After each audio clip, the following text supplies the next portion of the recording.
Hello, my fellow Ripplers. This is Chris Miles, your cash flow expert and anti-financial advisor. Welcome to our show. It's for you and about you, those who work so hard for your money, and you want your money to start working harder for you now. You want that freedom, cash flow, and prosperity today, not 30 or 40 years from now, but right now, to live that life as you love, doing what you love with those that you love. Because it's not just about living a rich life, it's about living rich, being able to have that wealth, create a ripple effect through the lives of others. Because as you're blessed financially, you can bless more lives. Guys, thank you for allowing me to create that ripple effect through you. Thank you for binging, sharing, tuning in, and making this show amazing. Because seriously, I have got the coolest listeners ever, and you are definitely one of them. Here's a reminder. Be sure to go check out our website, moneyripples.com. If you haven't used that online calculator yet, right? The passive income calculator, use it. Figure out how much passive income you can create in just the next year. So check that out. Chris Miles was able to retire twice by the time he was 39 years old. But he's not content to just enjoy his own financial freedom and peace of mind. Chris wants you to have your own ripple effect so you can live free today. He's not the financial advisor you expected. He's the anti-financial advisor you deserve. He's jumping behind the mic right now, ready to make waves. Here's Chris Miles. Okay, guys. So I wanted to talk about a few topics. I got a few topics I've got in the queue here, but this is one I wanted to address for several months because 2021, there's no doubt that this is the year where you're starting to see a lot more excitement and hype and euphoria in all kinds of markets. It doesn't matter if it's been, not as much in real estate. People aren't like going super crazy with real estate, but it definitely, prices have gone up this year, right? We've seen prices go up everywhere. We've seen prices go up in the stock market. We've seen prices go up in Bitcoin, and even gold and silver started to go up a little bit. All of these things, right? All these factors have contributed to one thing, which is, for the most part, people's net worth has grown over this last year. Now, unless you got laid off and something like that, you've been consuming some of your savings, maybe not so much. But overall, everybody's net worth has been increasing as long as you've been, heck, even if you've been spending more than you make, if you own any kind of assets, you've got a bigger net worth. If you don't own assets, your net worth has gone down. So my question for you is, did you recently become a millionaire and not know it? Or maybe you became a millionaire and you celebrated it, right? But did you recently become a millionaire in these last few years? Because it is not as hard as it used to be, right? I remember growing up, especially in the 70s and the 80s, when you thought of millionaire, you thought of the white pillars, right? Almost the colonial style homes. I would think of like, Who's the Boss, right? I remember watching that show religiously as a kid. I even watched Mr. Belvedere, right? I watched Mr. Belvedere and Benson and all those things. And when I watched those shows, I remember thinking like Mr. Belvedere, or even with Who's the Boss and Tony Danza, when he would be the housekeeper, right? I would think, man, those guys are rich. Like that's the kind of life that would be amazing. Oh yeah, live in Connecticut. Everybody in Connecticut's rich apparently, because look at that neighborhood based on that TV show. Look at that one house, right? It was like, wow, this is so cool. Is this what it's like to be rich? You got to have your own butler, right? And then of course, buy a house for over $1 million this year for our family. And I think, I don't have a butler. There's no butler in this house at all. We do hire people for different things, but for projects, but we don't have like a live-in maid. We don't have a butler. We don't have a chauffeur. We don't have any of that stuff that I thought millionaires would have. But the truth is that really being a millionaire is not as popular or not as unique as it once was. In fact, just looking at 2020 statistics, I had actually pulled these up recently. Now they don't have 2021 finished yet because we haven't finished, but we can kind of see the trajectory we're on here. So as of 2021, we had about 20 million, just over 20 million millionaires in the United States alone. Worldwide, it's over 50 million. So just over 20 million in the United States alone. Of that, just new from 2019 to 2020, right? Even with the craziness going on, it went up 2.25 million. So of the adults, there's about 250 million adults in the US that they count here. That's over 8%, guys. I would not be shocked if the 2021 number got pushed up to somewhere in the ballpark of 23, 24 million, which would push this by close to 9% of the US population being millionaires now. Remember, millionaires used to be a big thing. Now it's becoming kind of just the upper middle class to upper class, right? Now it's starting to leak into the middle class that are becoming millionaires. And there's this whole thing with the millionaire next door stuff, right? And there's even new books. There's one that I got some statistics from Chris Hogan talking about everyday millionaires, right? Most of the people he was interviewing out of 10,000 people were just everyday people. Interesting statistics, I thought. Most of them were basically Dave Ramsey poster children, which I know some of you have been as well. They've saved in their retirement plans. They were paying down their debt, doing everything good boys and little girls should do. They stuck to a budget. He did say, I thought this was interesting, that 93% stuck to a budget of these millionaires. Granted, most millionaires aren't decamillionaires. I did find that number. I did find out that of the 20 million, 1.4 million were decamillionaires, meaning they had net worth of 10 million or more, right? So yes, there were 93% were also looking for deals and coupons of the people he interviewed, right? I don't know if this is true of all of these people, but I think that's interesting. And I would not be shocked because we fall in that statistic. We do have budgets. We do look at either coupons or look for deals. We don't like to pay more. We do like to find good value, right? I know many of you guys reached out to us asking the same thing. How do we get good value? Totally get it. Here's what's interesting. Most of those people stuck to an eating out budget of $200 or less. Now, I know some of you guys that have actually hit millionaire status spend more than that. Some of you that haven't hit millionaire status spend more than that too. But I thought that was pretty interesting.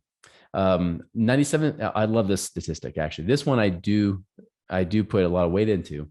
97% believe that they have control of their own destiny, while the general population, only 55% believe that. That means 45% of the general population believe they're victims.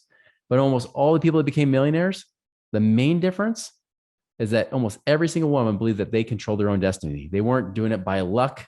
They weren't doing it, based on, just, whether they were, white, black, brown, purple, it didn't matter. They knew that they were in control of their own destiny, right? That was the big factor between them.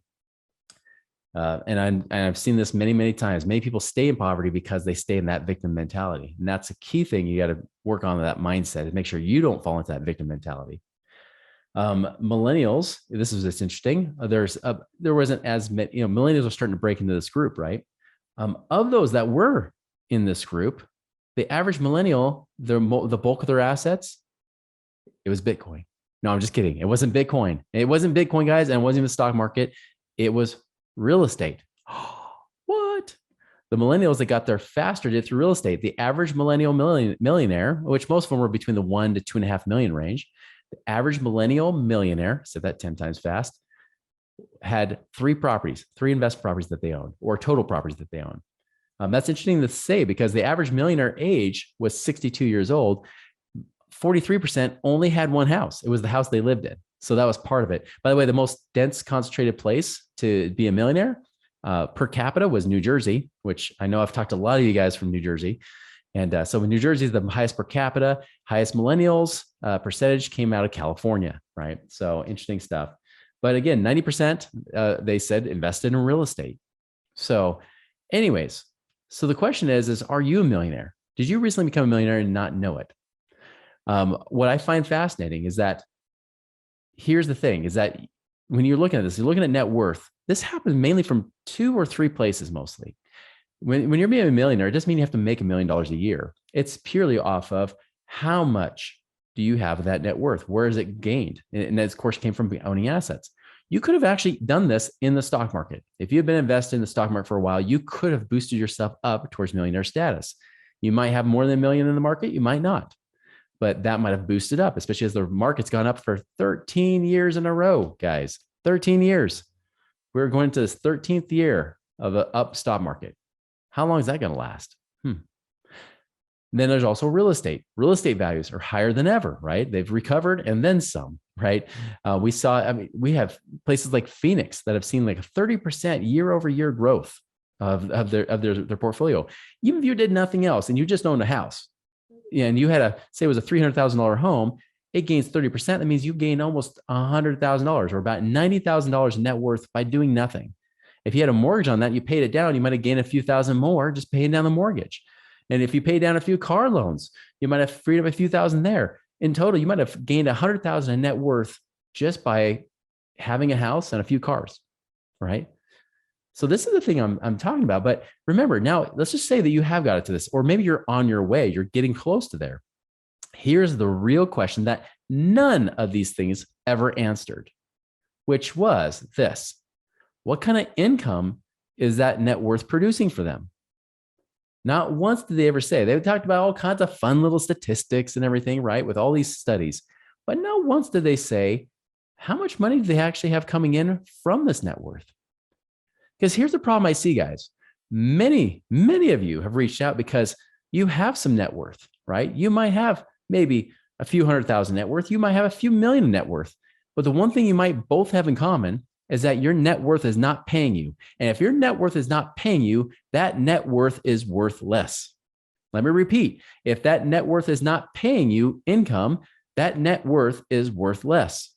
It doesn't matter how much net worth you have if it doesn't affect you and improve your life day after day. That's the key point I want to drive home here, guys, is that what is it actually paying you? So let's just say that you do have this net worth. Great. So you have $1 million net worth. You are a millionaire. Congratulations.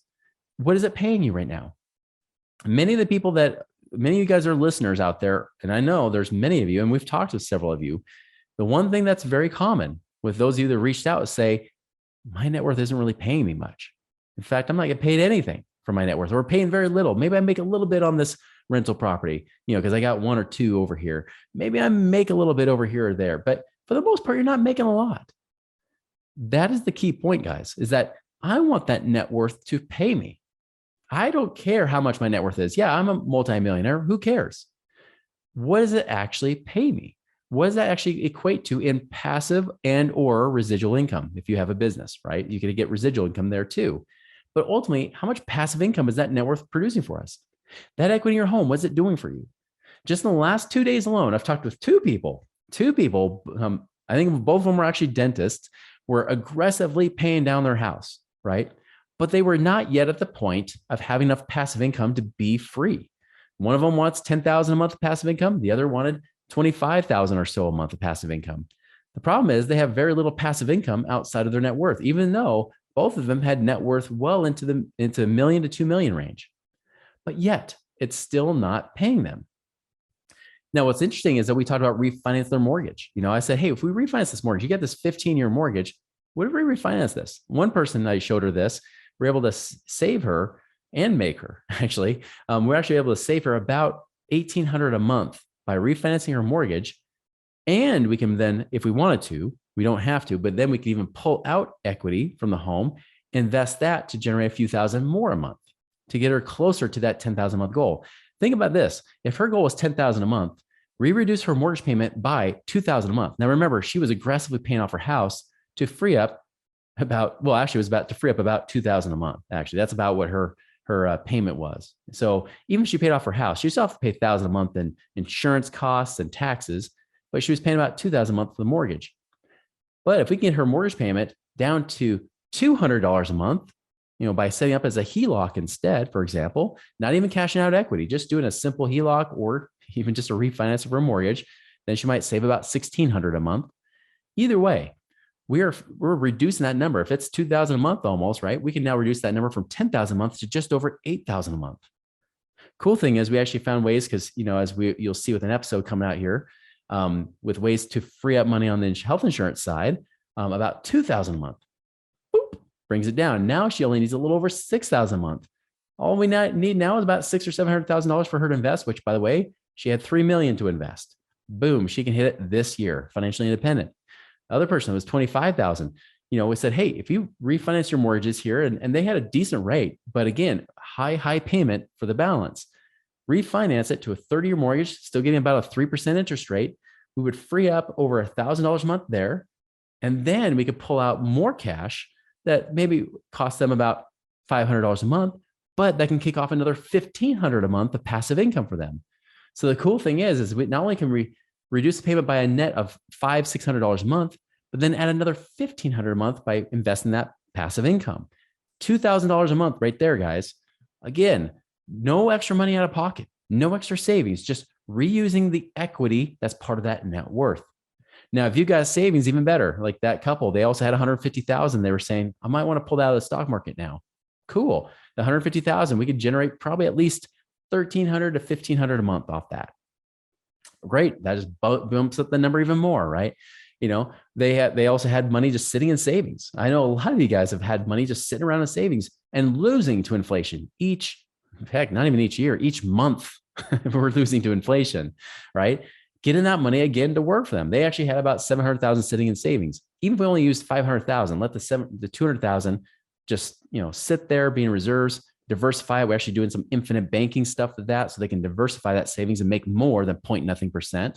So they can do a life insurance policy to make more money there and take the 500,000. Guess what? That's at least 4,000 to 5,000 a month we can make off that money.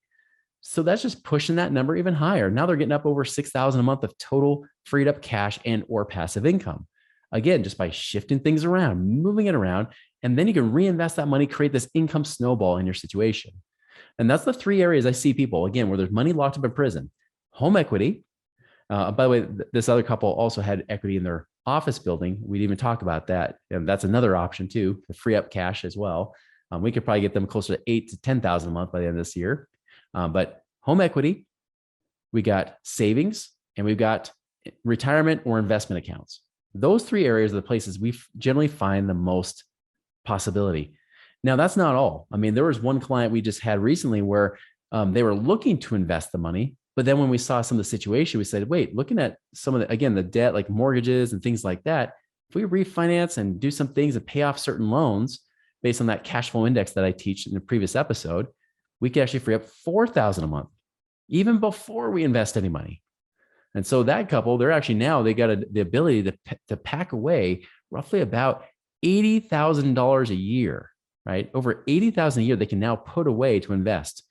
Guys, that alone, that's huge. That allows them to put away a lot more money that increase and create a massive income avalanche, a huge snowball effect of income.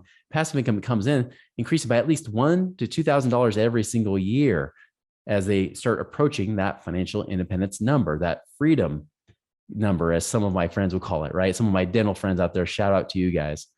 That freedom number that gives you the financial independence where you work by choice. You're work optional. You work because you want to, not because you have to. So guys, the thing I want to leave with you is this, is even if you got into this category of being a millionaire, maybe you're on your way, maybe you're well past it. Regardless, what is your net worth paying you? Is it paying you the right amount? Again, like I said at the beginning of the show, you can go to moneyripples.com, try out the passive income calculator, which talks about those things, like figure out how to take that net worth. Can we turn it into passive income? You can actually get an income generated number from that just by answering a few questions. So again, I invite you to go find that passive income calculator on moneyripples.com and let's hear it. Let's see what kind of numbers come out of this. I love seeing it. I have actually seen some people come out with over $500,000 over the next year. Guys, $500,000. Needless to say, that guy wanted to talk. I wanted to talk to him too, because that's pretty incredible. So go try that calculator on moneyripples.com. Guys, make a wonderful, prosperous week. We'll see you later.